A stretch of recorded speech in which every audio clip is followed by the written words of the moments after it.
Ito po. Here you go, tita. Tita, steak. Yan dapat ang ating main course dahil favorite ni Juven ang steak. At ang beef nito, kinuha ko pa sa Highlands of Tagaytay. Salty. Parang pagmamahal ko sa kanya. Tikman mo, tita. Tikman mo, tita. Naku, tita, that is not true. Hindi po mahilig sa salty si Joven ko. In fact, sweet ang gusto niyang kainin nung nabubuhay pa Wait, siya. tita, why don't you try this, tita? Try it, tita. Empress naman, magkakadiabetes sa mga tao doon sa papakain mo. Tita, ito, masarap, salty, pambalanse, di ba? Oh, Lalo naman sa'yo, baka mamaya magka-UTI sa sobrang alat ng mga meat and salt mo. hindi totoo yun. Tubig lang katapat nun. Gusto mo ba magkaroon ng kidney stones yung mga guests? Siyempre, ayoko. O, tita, di ba? Mas masarap, oh. Masyado matamis. Ang tamis, hindi masarap. Oh, yan. Yummy, Sarap. tita. Ano? Napupulo na si Doña Elena. Tita, water, tita! Water, tita! Water! Water, tita! ka, wait ka dyan. More water, tita! Tita, ito, more water. Tita, inom na. Inom. Ayan. Sige, tita. Ayan. Tita! You want more water, tita! Ang sahod mo, tita! Tita, water, tita!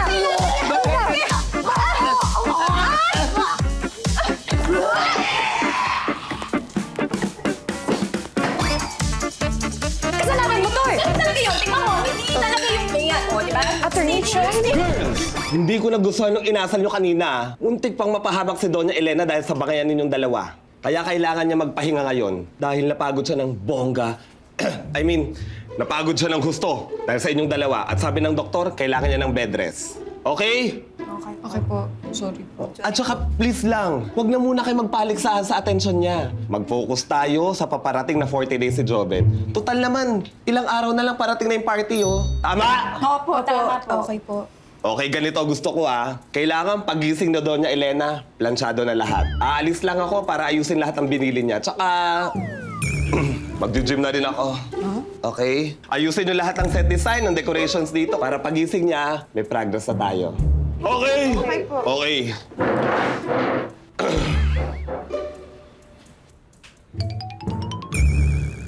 Sino kaya yung nagnakaw ng papel ko na may suggestions ko ng theme sa party? Pag nalaman ko talaga kung sino yun, hindi na siya masisikatan ng araw. Hoy, babae. Oo, hindi kita ginising nun, ha? Pero hindi ibig sabihin ninako ko yung papel mo. Huwag mo akong pinagbibintangan dyan kung ayaw mo itapon ko yung katawan mo sa bundok. Eh bakit ba kasi gustong-gusto mong patunayan na ikaw yung tunay na mahal ni Joven? Eh halata namang pera lang yung habol mo. Hoy, hindi totoo yan. Wala kang alam sa pinagsamahan namin ni Joven. Ha?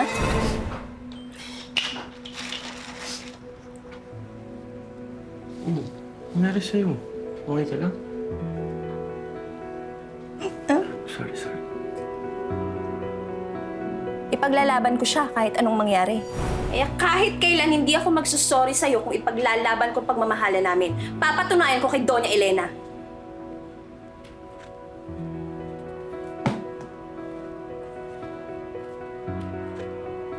Wala akong good role model ng pagmamahal growing up. Nung naghiwalay ang nanay at tatay ko, parehas silang nagkaroon ng bagong pamilya.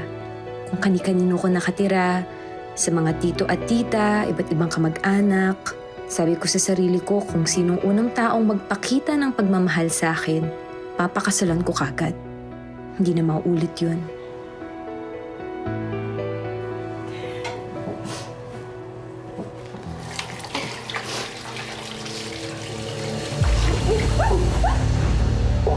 Hoy, Zarina! Hoy, halika na dito. Magupit na tayo ng mga pictures para dun sa backdrop. Ka nang mag-inarte dyan.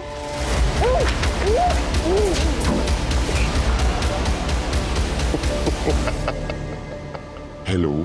Yes. Ako yung nagpa-deliver. Kaso, masyadong malaki tong dalawang ipapadeliver ko. Ang kailangan ko, truck.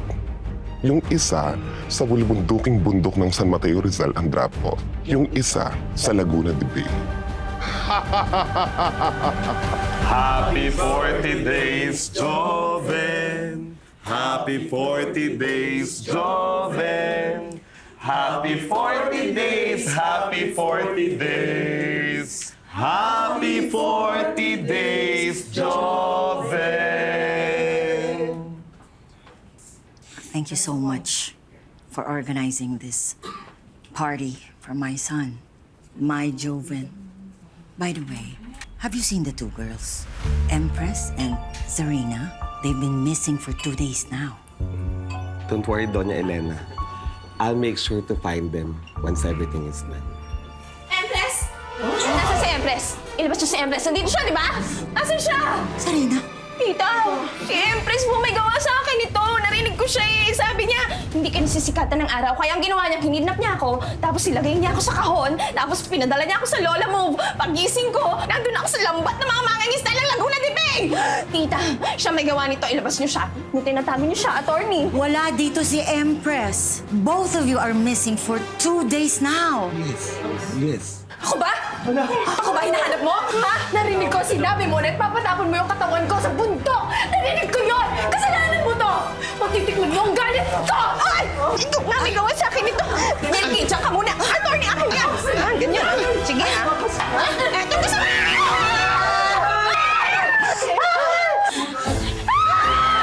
Oh my God! Elena!